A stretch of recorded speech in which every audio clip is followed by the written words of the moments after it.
हमारे पास साधारण ब्याज का प्रश्न है।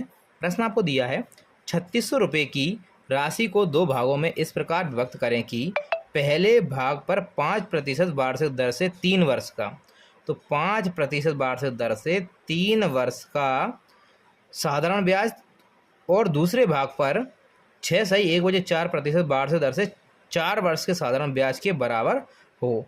तो ये कितना दे रखा है, इसको हम साधारण बिल में बदलते हैं। 6 चौका 24 और 25, ये 25/4 का 4 वर्ष के साधारण ब्याज के बराबर हो, तो बराबर लगा दिया हमने। 4 से हमने 4 काट दिया, 5 एकम 5 और 5 से इसको काटा, कितना आ गया 5×25। तो यहाँ अनुपात आता है आपका 3:5। अब जो आपका अमाउंट होगा, जो आपका रुपये होगा, वो आपका 3:5 के अनुपात में होगा। तो टोटल अमाउंट आपको दे रखा है 3600। तो टोटल यहाँ कितना हो जाएगा आपके पास, 5 और 3 8। तो 8 का मान आपके पास दे रखा है 3600। पहले हम 1 का मान निकाल लेते हैं।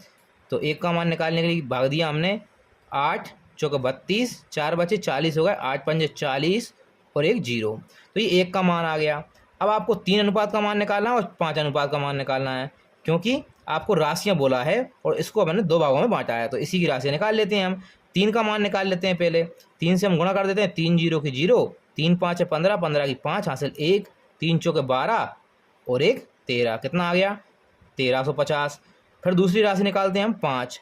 तो 5 का मान कितना आएगा, 5 0 की 0, 5×25, 25 की 5 हासिल हमारे पास 2, 5 चौके 20 और 2 22। दूसरी राशि आ गई आपकी 2250। तो जो आपको निकालना था, ये राशियाँ क्रमशः क्या हैं, 1350 और 2250 हैं। ये आपके प्रश्न का उत्तर।